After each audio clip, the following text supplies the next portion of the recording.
Hello there, my name is Liabo Setho and you're watching SME on Point. We continue with our July series of rapid masterclasses.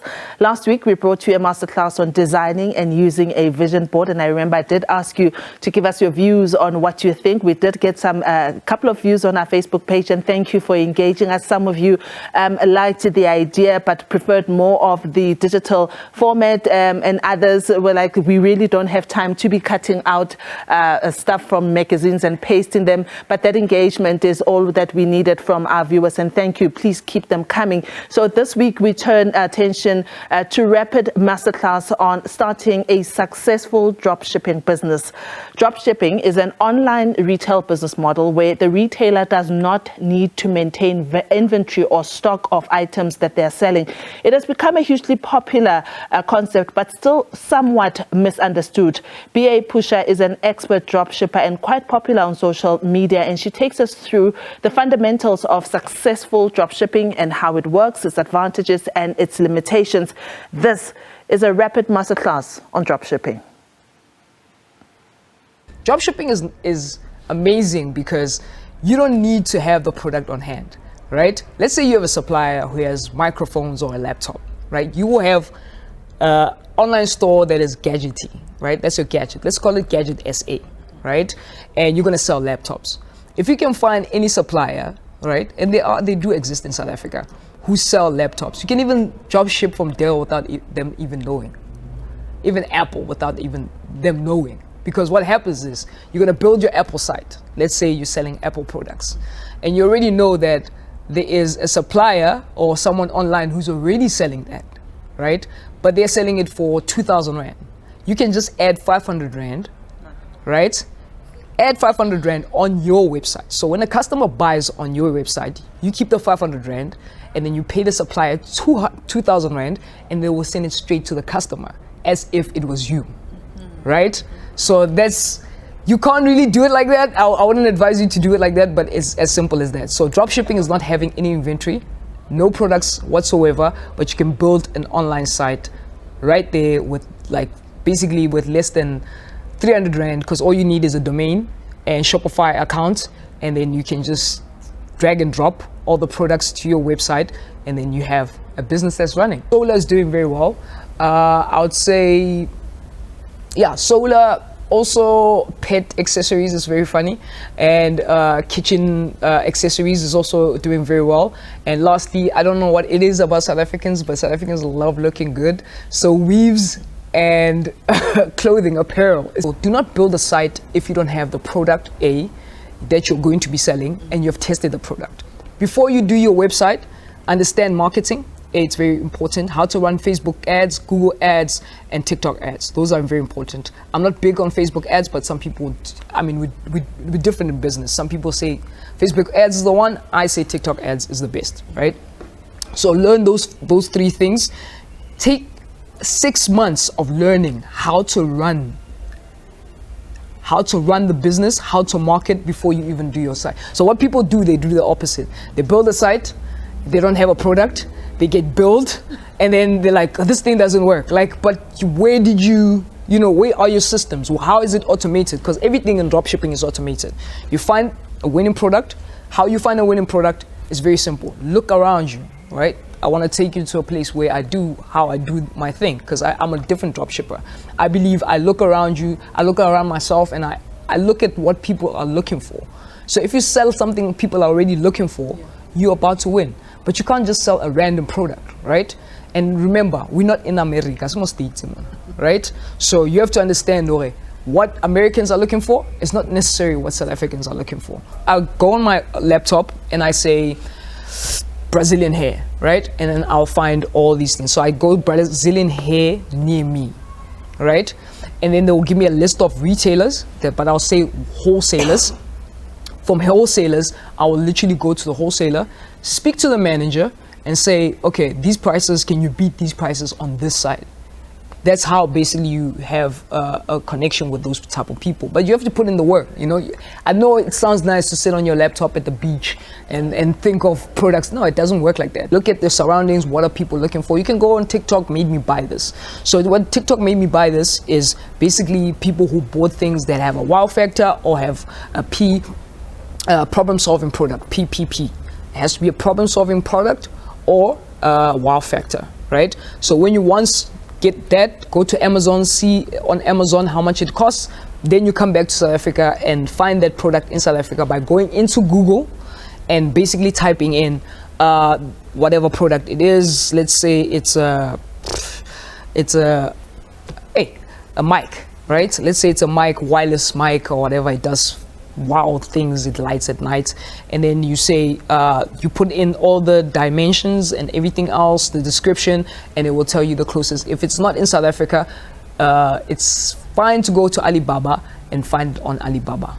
But think about the shipping, think about the cost, become a business person and chop it out. If it doesn't make business sense to you to ship it from Alibaba to South Africa, leave the product alone.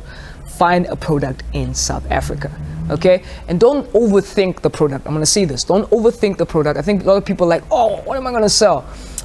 We sold these earrings. You remember those cross earrings? We sold those cross earrings that we got right here in CBD. They were costing us 12 Rand. We sold them for 120 Rand on Takealot, right? So you listen to the margins, right? So what are people looking for? Where can I get it? And can I put it on a site? And is it advisable for me to actually put it on a Shopify site? Some people would sell socks. Bro, I'm not gonna buy your 120 Rand socks when I can go downstairs and buy socks for like 10 Rand or 20 Rand. Makes no sense, right? So look for something that you can't find in Macro, you can't find it at ShopRite. People can't go and physically buy it over the counter. It has to be something that only you have, or they just can't bother with the inconvenience. All right, thank you to Pusha for that masterclass on dropshipping. Let's take the conversation a little bit further and talk about e-commerce and businesses and other tech-related businesses.